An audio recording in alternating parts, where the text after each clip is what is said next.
All right. Welcome to Hunting for Silver Linings. For today, it's Wednesday, November 2nd, here in 2020, hosted today by myself, Corey Hart of Startup Grind, Grand Rapids in the Great Lakes region of the United States. And we have our very special guest, Alejandro of Startup Caracas, Venezuela. We're brought to you by Startup Grind, the world's largest startup community. We're in over 125 countries, 600 chapters and growing. And we have about 3.5 million people or more that interact with our brand every year. We're driven by three values: make friends, not contacts, and give before you take. The reason why we are doing this Hunting for Silver Linings event series is because the pandemic has been and will continue to be the great global leveler. And at the same time, as it is revealing enormous challenges like gender, racial, and class equity, infrastructure, and testing economies, it's also encouraging a groundswell of collaboration across the planet that we've never seen before, that gives entrepreneurs access to such a great global network of opportunities. And as entrepreneurs, we do need to be doing our very best for our teams, businesses, and families. And to do so, we need to be informed, rational, analytical, and rigorous in our thinking. So no one has a crystal ball, but if we pay attention, we might be able to see around the bend and spot those silver linings that are around every cloud. You can catch all these events at YouTube under startupgrind.com, and the playlist for Grand Rapids is the easy way to find it. So Alejandro, with that, thanks so much for joining us. For having me. It's a pleasure to have this dialogue with the Grand Rapids chapter, and happy to see how we can have a valuable discussion about startup grinds and beyond, the startup ecosystem and how it's been affected as of late by COVID, among other things, right? Of course, yeah. So to date, we started this series in early March. And we've spoken with about 70 different chapter directors from around the planet. So it's been a lot of fun, really kind of seeing how everyone's reacting, pivoting the different regions around the planet, and all the similar challenges that everyone's facing. So first, I want to learn a little bit about you personally, some of your background, and then how you even got plugged into Startup Grind. Can you repeat that? I missed part of what you said. I'm interested in learning about your personal background and what you've been involved with lately, and then how you got introduced to Startup Grind. Sure. Okay. So about my background, I started off in intellectual property. So I built out a patent fund when I was very young, raised a lot of money for it. I was in many ways, very good at raising money, at selling, right? But the product part was just always deficient. I was reliant on a lot of partners. Those partnerships didn't work out. So incidentally, I had to move to South America. I was between Colombia and Venezuela, really just building out teams. Eventually, those teams scaled. Now I'm the CEO of Shokworks. And, I got to do, we went from 20 people to about 300 full-time employees. We added a venture capital model, so we have about 40 portfolio companies. We've become, in effect, a company builder. And we started, Startup Grind and as kind of like a hobby and a non-for-profit project that's run by my team down in Venezuela. Same thing, I'm been part of the investor committee in Startup Chile. And, I do a lot of work with the UN. So that there are two sides to me. There's a non-for-profit side, which would encompass Startup Grind and projects like that. Then there's more the business side with Shokworks and all its cluster of companies, for lack of a better term. Well, it sounds like more than just two sides. It sounds like you got a lot going on there. That's awesome. A little bit. I keep busy.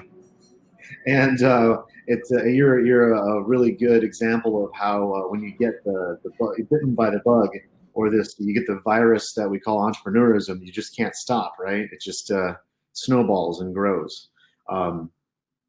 So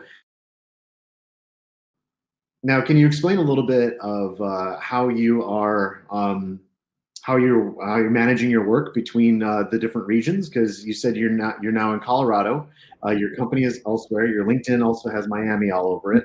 So maybe you can explain how you're managing all that. Yeah, I probably should update my LinkedIn at some point. But, so it's weird because we have portfolio companies all over the world, everywhere from the UK to Asia, to South America, Norway, particular, all over Europe and Asia. Then our operational base, when I say operational base, it involves strictly product, is in Latin America. So in Chile, Argentina, Colombia, Venezuela, and now Peru, we're starting to really build out its own unique branch. And in terms of biz dev and front office, I'm personally located in between Dallas and New York City. And then a lot of my executives are located in Miami. So we typically tend to reside between Miami, Dallas, and New York City. And that's where we have our headquarters. Right now, it's actually Dallas at this point. Yeah, all really great little spots, and Dallas is often underrated. Very much so. As far as a spot for culture and multiculturalism, food, etc. Because this is a real focus on where your chapter is there down in Venezuela, the Caracas area, I'd like to talk a little bit about that ecosystem and help educate those that are not really familiar. A lot of what we're trying to do here is break down the stereotypes that people might have of regions that limit their ability to even consider regions as far as where to look for opportunities for investment or look for opportunities to start a company, etc. Yeah, so I'm not going to lie. I initially approached it as a recruitment tool, but later on, what I did was kind of leverage it to empower the different members in my team, right, to do non-for-profit work, to get more involved in the startup ecosystem and actually create a community around there. So it's not something that I personally manage. It's more, different key members within my organization. They just weren't able to get the chapter directly. So I had to kind of come in and get that based on my background in the startup scene. But they're the ones who manage it. It's been tough. It's been extremely tough based on the political restrictions, based on how difficult it is to assemble and raise money. But, we've managed through, and we're looking to even open up another chapter in San Cristobal, which is on the border region with Colombia. Right. And so a lot of what we really like to learn about the ecosystems are some of the challenges. So you're speaking about some legal challenges. Maybe you can speak a little bit more about the challenges of starting to grow that community, and then also what some of the successes are, because clearly there's some growth. So again, like I said, I don't manage this day to day at all. I have my hands full with Shokworks, and I also do what I do with Startup Chile and the UN. I'm on the board of different schools as well. So it's a situation where I'm doing just in the non-for-profit space, I'm doing a lot, and 80% of my work is for profit. So, probably into the details, it would be best to bring or maybe have someone within the organization talk more about it. But I can give you a high-level approach. Challenges, obviously, sure. Political challenges. Yeah. Those are obvious. What's going on in the ground? With COVID, everything is locked down, so you can't really assemble. We've had to get creative on how we're going to have meetings. So we're going to start tomorrow a webinar. This is going to be more Shokworks related, but we're going to tie it into Startup Grind as well. So we're doing what you're doing, trying to go digital as much as we can. But the COVID lockdown in South America has been far more draconian than anything in the US. So, I haven't traveled there in 2 years, to be perfectly frank. Okay. Maybe lean in a little bit more, I guess, and maybe you could also introduce me to somebody who could speak with some more, relevant firsthand experience in a further episode. Maybe explain to us with your role on your international exposure and outlook, where you're seeing the opportunities right now for folks like you that are looking to get involved in different ecosystems, grow companies, get involved, buy companies, grow ecosystems. Okay, well, I think that is something that I could speak to a lot more, really pertinently, right? In this case, I think it's kind of obvious that COVID has accelerated the technology adoption curve by maybe 5 to 10 years. So, a new buzzword is digital transformation. And I think if you have a good product infrastructure, that's a good market to tap into. A good way to start a company, a good way to really digitize your existing infrastructure if you are in what was a dying business, which is, kind of accelerated that death curve just as quickly. So that's where I kind of see the market going right now. I see a lot of weakness and obviously in commercial real estate and retail, but I also see a lot of opportunities for startups that are looking to service that sector. We have a few in education as well. We see traditional education's models is broken, so we've adopted virtual reality as a means of providing skills-based immersive learning, right? So that's another area with the blockchain digitizing assets, right? These are opportunities that we're capitalizing on. I can speak to what I'm doing personally. I think health is going to be huge with the advent of new regulations in telemedicine. So I think right now is the time to really start a company and consider, taking that plunge if you want to get into tech, if you want to get into startups. Yeah, so as I mentioned at the opening, we've had conversations with about 70 different chapter directors around the planet, and that's every continent that's been represented. And clearly, yeah, the first levels of innovation are around education, health, et cetera, because those are the first things that were affected by the pandemic. In the U.S., it's very interesting because we are somewhat unique in how we view healthcare and public health in different realms for some reason. But then, and so the kind of innovation here is kind of been interesting. And as you said, we've seen a lot of companies innovate and come out of this out of necessity. But in the U.S., we haven't seen a lot of zombie companies dying. Are you seeing that happening around the world because maybe they haven't been propped up by their central banks and economies? Yeah, honestly, a lot of what we do is U.S., Europe, and Asia centric, and those are all very developed regions. I think in Asia, you have actually seen, and certain parts of Europe. Not all of Europe, obviously.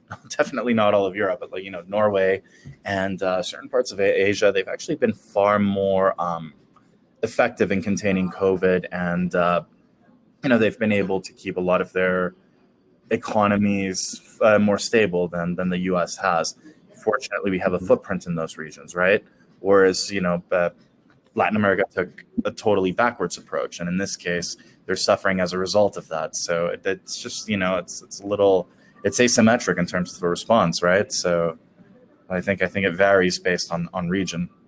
I don't know if that answers your question. It's just a very complicated question.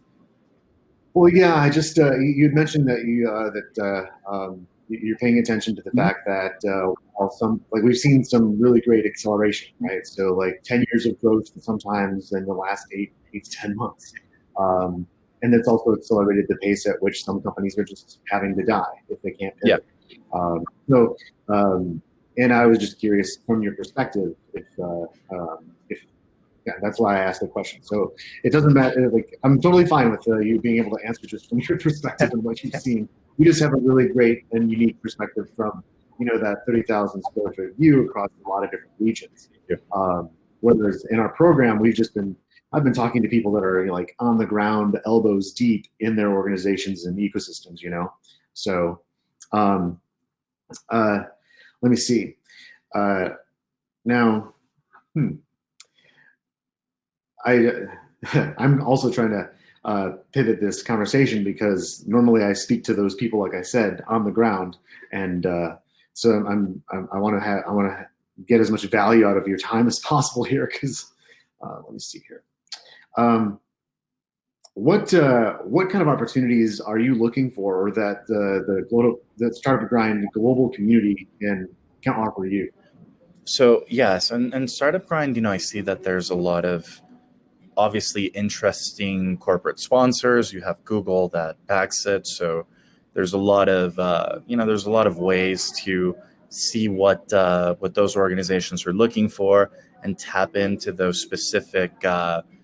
To those specific markets as a service provider, as if you're looking for funding, if you're looking for accelerators, those are opportunities I see in Startup Grind that are obvious. Then within the global ecosystem, there are pretty interesting people that reach out to you. I have people in Cyprus that are currently helping me, assisting me with a blockchain project, right? So let me speak from specific experience. I've been able to tap into a lot of human capital in Argentina as a result of Startup Grind. And also we've been able to help a lot of people in Venezuela, right? Start companies, learn more about us, what we do. And really, we've created internal entrepreneurship programs as a result. So Shokworks has incubates 10 companies within the ecosystem that, and not just portfolio companies that are, I'm talking about product companies that are affiliated with us as satellites, right? That they're totally independent. We just fund them and revenue share with them.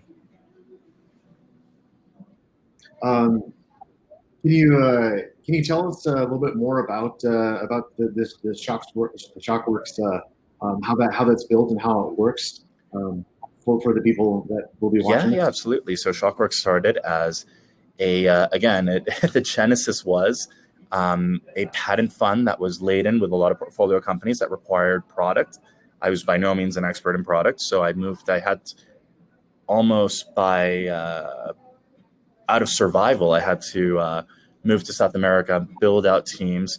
Those teams then quickly inverted the model, from just technology services provider to a partner, right? We started taking equity in companies. Then we did very well in the sports and entertainment market. Before we knew it, we had, the Colombian soccer market cornered. Same thing in Ecuador. We were working with Fox Sports in Mexico. Then we reached Real Madrid, Barcelona in Europe, Manchester City, PSG. So we really kind of tapped into that sports and entertainment market. And with those brands, those deals, we're able to co-fund startups, right? With that, we've been involved in about 40 startup projects where we co-invest in kind, cost plus. And as a result of that, have helped them grow and created the Shokworks ecosystem. I don't know if that makes sense to you. It's a lot to unpack in a very short amount of time. But it's basically a company builder that offers product as a capital contribution as opposed to cash. So tech services meets venture capital, if that makes sense. And if people, so you said that you're using Startup Grind it's been a really great way to find talent. Are you also finding other ventures to get involved with, or are you looking for people to find you as well? I beg your pardon?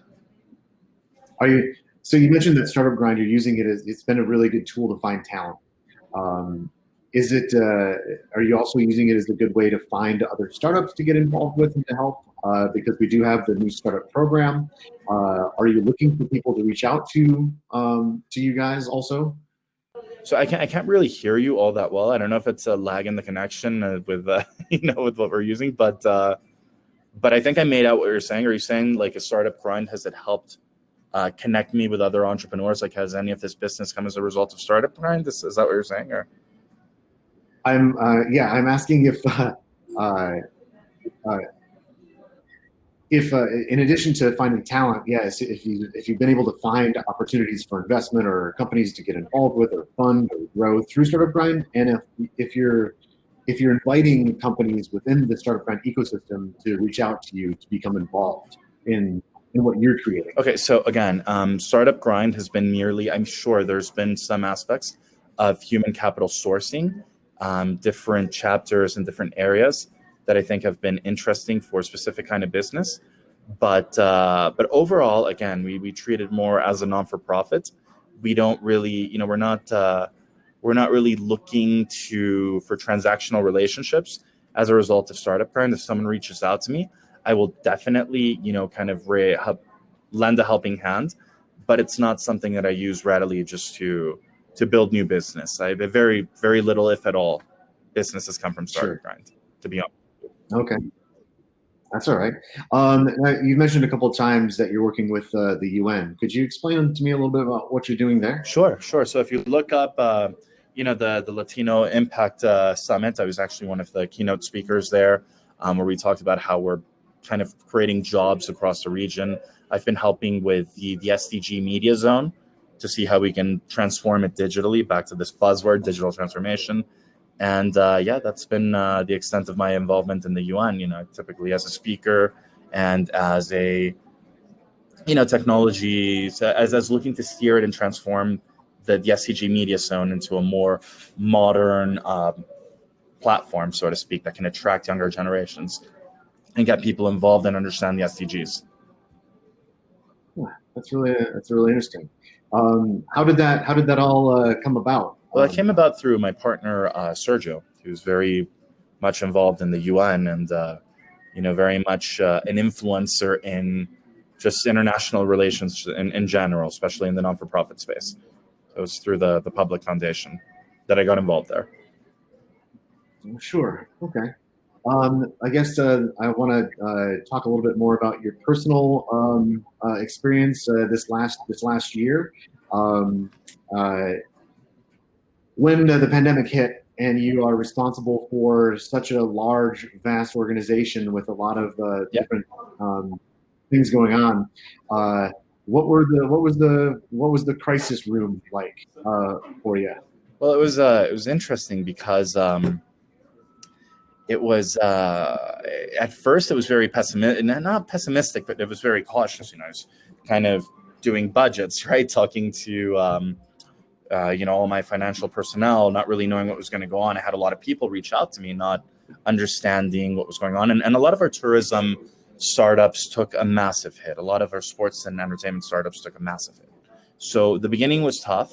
Then we kind of toughed it out, and we kept growing as a result. We found new and different opportunities. We haven't had to fire a single person as a result of COVID or perform any staff reductions. We've actually grown, and we've been able to offer salary increases and bonuses as opposed to reductions in wages as a contingency. We haven't really taken any money from the government. We've just kind of kept firing on all cylinders. We've been very fortunate. Sure. And do you think that maybe having already operated as a distributed network and a distributed team, just we're able to lean in on that and kind of maybe have a competitive advantage there? Okay. Yeah. No, we did that, but also we were already doing that. So we were already kind of, we were always remote first, even though we had an office. The office was always optional. So, a lot of product people like to work from home. So we've always really just adopted that. It was very easy to transition and pivot. It wasn't tough at all. And did you have was there a lot of really fun and good collaboration between your different teams from different companies, saying, "Hey, this is what we're seeing here," and we're maybe 24 hours to a week or 2 weeks ahead of what's happening around the planet? Yeah, for sure. You had a lot of foresight. Yeah, no, absolutely. That was something that was palpable within the teams, without a doubt.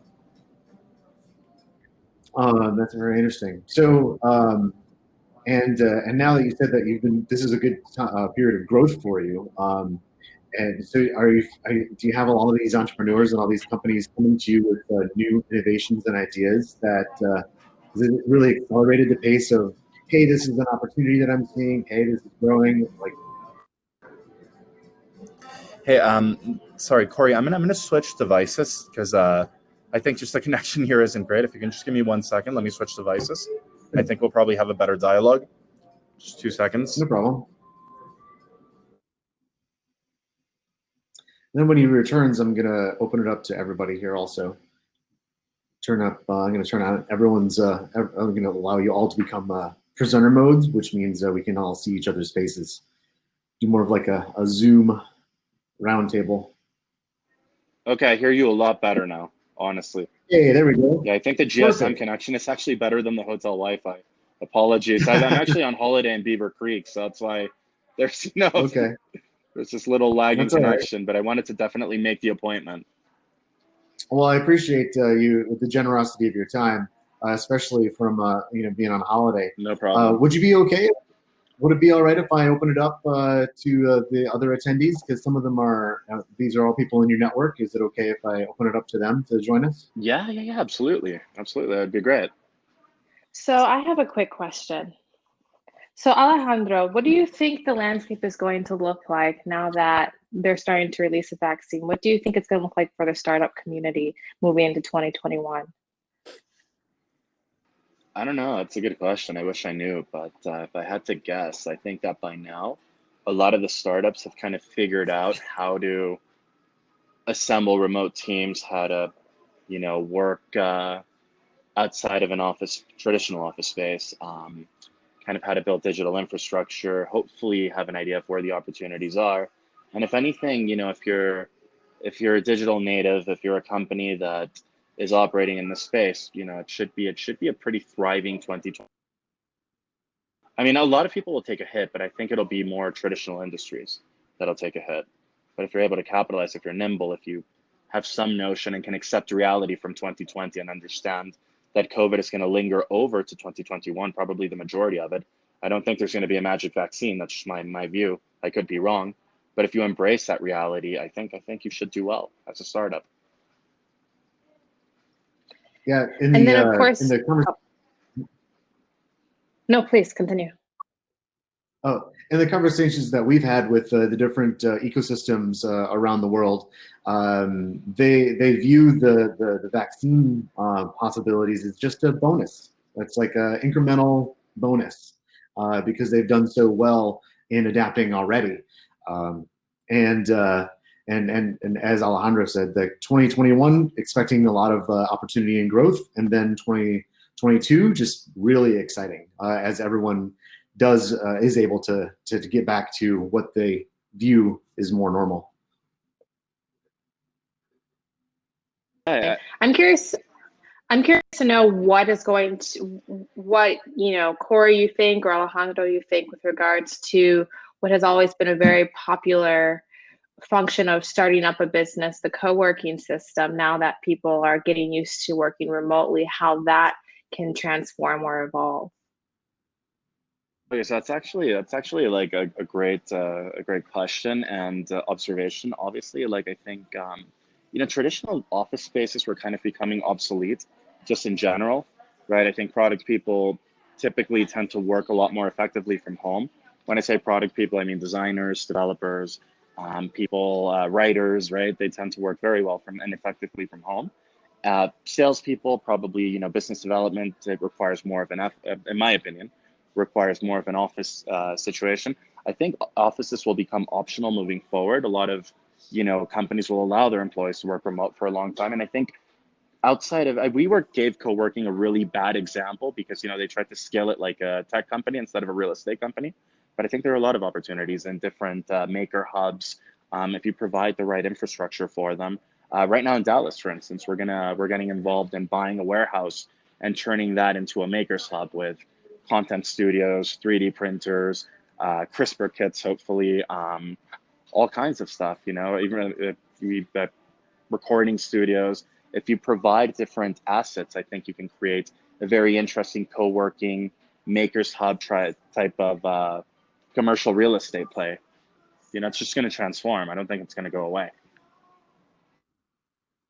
Yeah, when in the conversations that we've had around the different ecosystems, there has been some co-working places that were a little cash poor. They didn't have enough cash and reserves to last even just 3 months, so they might have folded. But we've also seen a lot more co-working places open, and a lot of, as Alejandro was saying, like these large real estate organizations, the CBREs, the Colliers, etc.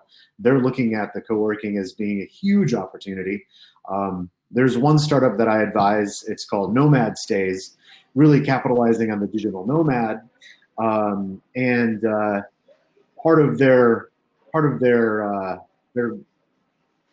niche is that they connect the extended stay with opportunities for co-working, and they're just seeing a lot of co-working places start to open up, and we even have a chapter director in Singapore. Her family, I think, owns a co-working place, and they're expanding new locations. So it's going to be a real exciting space, especially with the maker hubs like Alejandro was talking about. Yeah. Oh, sorry. I think there's a delay. So sorry, what were we saying? No, I was saying, especially with the maker hubs, like Alejandro, you were speaking about. Even here locally in the Great Lakes, we have some creative ones around artists. So like photographers, video, podcasting, all that stuff.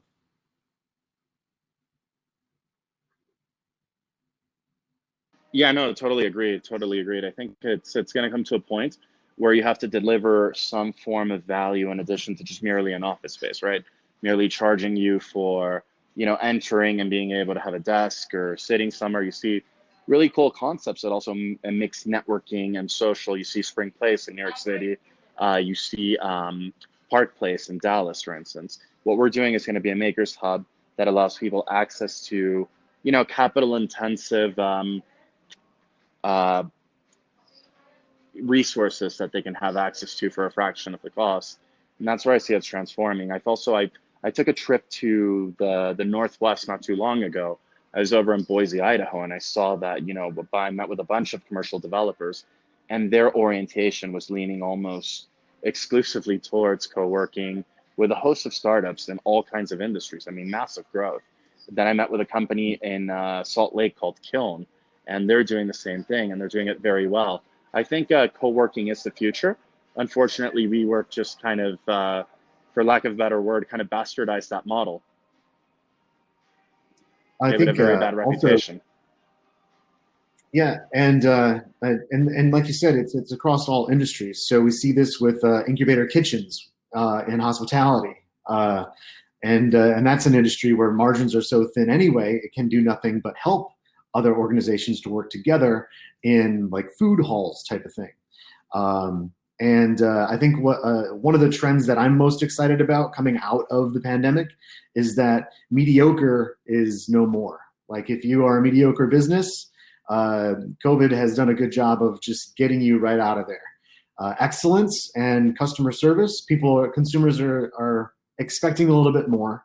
For example, like in the travel space, the no penalty cancellation, that might be around to stay. I don't know. Expectations are a little bit higher, I think, and I'm excited for a higher quality in the companies that are delivering goods. Does that make sense? Yeah, I'm with you 100%.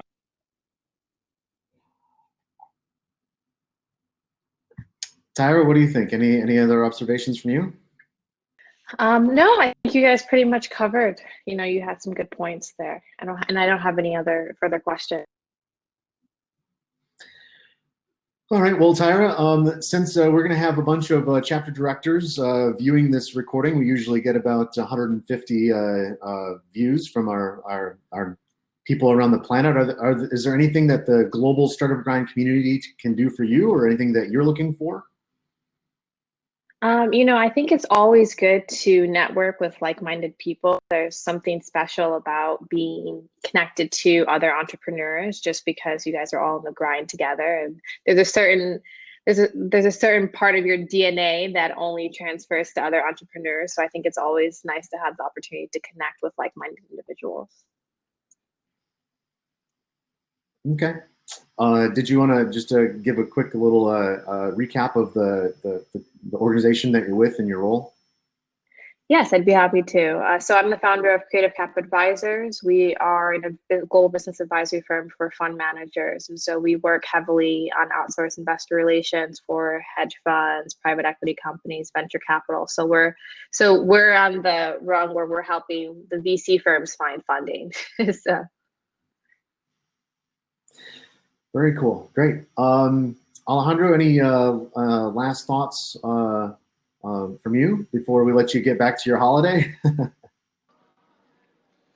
Yeah, I'm probably going to get back to work, actually, even though I'm on holiday. But I'm very bad at being in holiday mode, honestly. But no, look, honestly, just thank you for hosting me, for inviting me. It seems like you've done tremendous effort with your chapter and accomplished much.